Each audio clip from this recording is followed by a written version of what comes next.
Hey, it's Sela Social Studies. Hey guys, and welcome back to CLS Social Studies. Alright, so now this part of the chapter, we're going to go over some very important paperwork, documents, legislation, ideas that really supported this revolutionary idea that our founding fathers had and what pushed them along, or what it was able to help them lay the groundwork of things to come.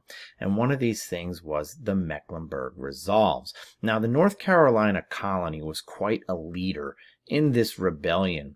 The North Carolina state flag is adorned with two dates around the printed state seal. And what do they mean? Are they important? Yes, they are very important. And to answer those two questions, you must know the two important declarations to the King of England, the Mecklenburg Resolves and the Halifax Resolves.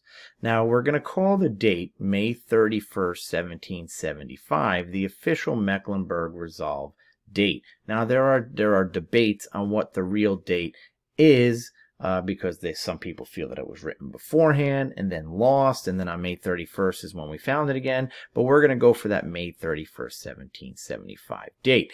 In Charlotte, North Carolina, in the county of Mecklenburg, Thomas Polk organized a meeting that would help spark the flame of independence. And in May 1775, this committee met at the Mecklenburg County Courthouse to discuss, create, and adopt the Mecklenburg Resolves.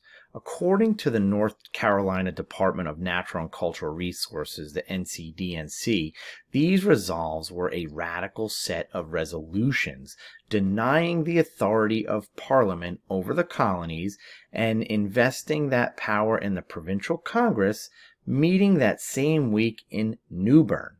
In the absence of operational new government, the resolve set up some basic tenets.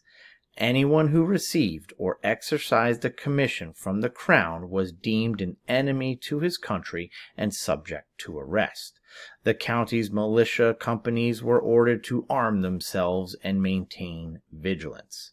The Mecklenburg Resolves were also the first call for anti-British sentiments in the colonies, declaring freedom and ruling that the British law in Mecklenburg, North Carolina was deemed void, that Mecklenburg, North Carolina will no longer follow the laws of the king.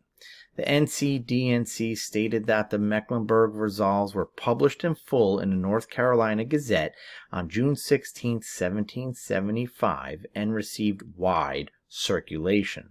Many royal authorities did not agree with the Mecklenburg Resolves, and after the Mecklenburg Resolves were signed, published, and made public, other cities and counties in North Carolina, like Fayetteville, Pitt, and Tryon counties, also created their own resolves. All of these were a prelude to the colony-sized Halifax Resolves. As the resolve comparisons are made for independence, I like to describe them as an atom, an A-T-O-M. So what I'm going to do is I'm going to try to break it down for you in like a picture form to tell you about the sizes and what they mean, because I really think, because there's three of them, you're going to cover the Mecklenburg, the Halifax, and then the Declaration of Independence. All causes all calls for independence. Now, the nucleus, and the picture behind me, the nucleus, the blue circle, would be the first and the smallest, the county-sized call for independence. That's the Mecklenburg Resolves.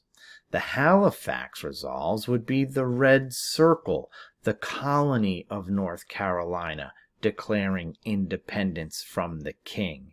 And then the purple around that, the largest one, would be the Declaration of Independence. That would be the largest call for independence. That would be all 13 colonies.